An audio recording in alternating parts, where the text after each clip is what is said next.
It was a warm and sunny summer day when Emma first laid eyes on Ryan. They were both sitting in a crowded coffee shop, lost in their own thoughts, when their eyes met across the room. Emma felt her heart skip a beat as she watched Ryan walk towards her. "Is it okay if I sit here?" Ryan asked, gesturing towards the empty chair across from her. Emma nodded, unable to speak. She couldn't help but notice how handsome he was, with his messy brown hair and bright blue eyes. "I'm Ryan," he said, holding out his hand. Emma," she replied, nervously shaking his hand. They spent the next few hours talking about their lives, their dreams, and everything in between. Emma felt like she had known Ryan her whole life, and she couldn't believe how comfortable she felt around him. As the day turned to night, Ryan walked Emma to her car, and they exchanged phone numbers. "I really had a great time," Ryan said, looking directly into Emma's eyes. "Me too," Emma replied, feeling a rush of butterflies in her stomach. Over the next few weeks, Ryan and Emma became closer. They went on dates, took long walks on the beach, and explored the city together.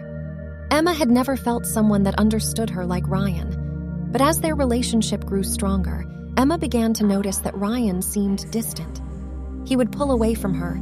She could tell his eyes had lost that sparkle Emma had once known. One night, as they sat on the beach watching the sunset, Emma finally worked up the courage to ask him what was wrong.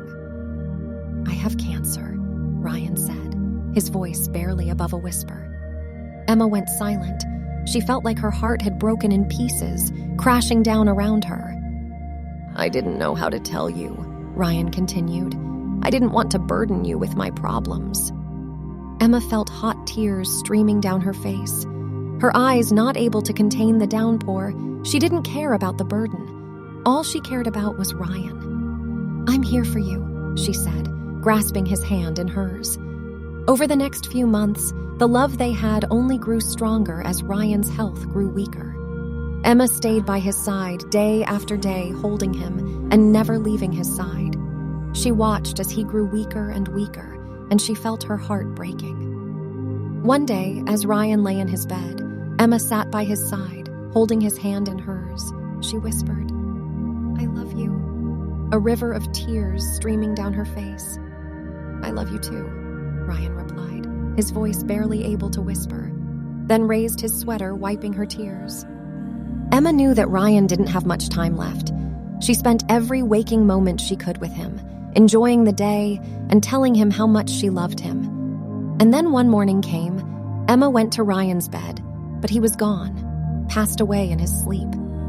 Emma felt her world spin and go dark. Her one love who made her life shine had been taken away. She had never loved anyone so deeply the way she loved Ryan, and now he was gone. For weeks, Emma couldn't get out of bed.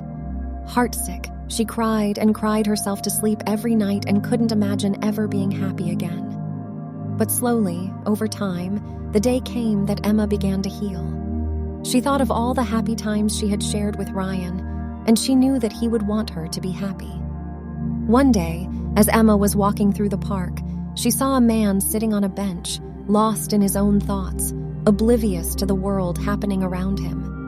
She couldn't help but notice how much he looked like Ryan, with his bright blue eyes and messy black hair. "Is it okay if I sit here?" Emma asked, gesturing towards the empty space next to him. The man smiled and nodded.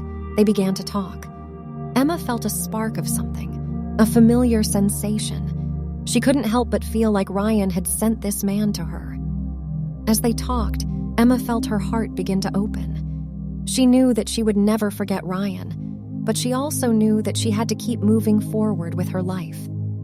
She and the man, whose name was Jack, began to see each other more often. They went on dates, took walks in the park, and long strolls on the beach. Emma soon found herself feeling happy again. But as their relationship grew stronger, Emma couldn't help but feel guilty. She felt like she was betraying Ryan by moving on with someone else. One day, as they sat on a bench near the park, Jack could tell that something was bothering Emma. "What's wrong?" he asked, taking her hand in his. Emma sighed and took a deep breath, trying to hold back tears. "Ryan," she said. "I loved him so much, And now I'm with you. Jack looked at her, understanding in his eyes. I know you loved Ryan. You have to keep living your life. You deserve to be happy, and I want to be the one who makes you happy. Emma felt a weight lift off her shoulders. Jack was right, and Ryan would want her to be happy too. One day, as Emma and Jack sat on the beach watching the sunset, Jack pulled out a small velvet white box. Emma, I love you more than anything in this world, he said, getting down on one knee. Will you marry me? Emma felt tears streaming down her face as she looked at the man she loved. She knew that Ryan would want her to be happy, and she knew that she had found that happiness with Jack. Yes, she said, holding out her hand. Jack slipped a ring on her finger, and they kissed as the sun dipped below the horizon. Emma knew that life would never be easy without Ryan, but she also knew that she had found love once again. She looked up at the starry sky and smiled, feeling a sense of peace. She knew that Ryan was watching over her and that he would always be with her in spirit.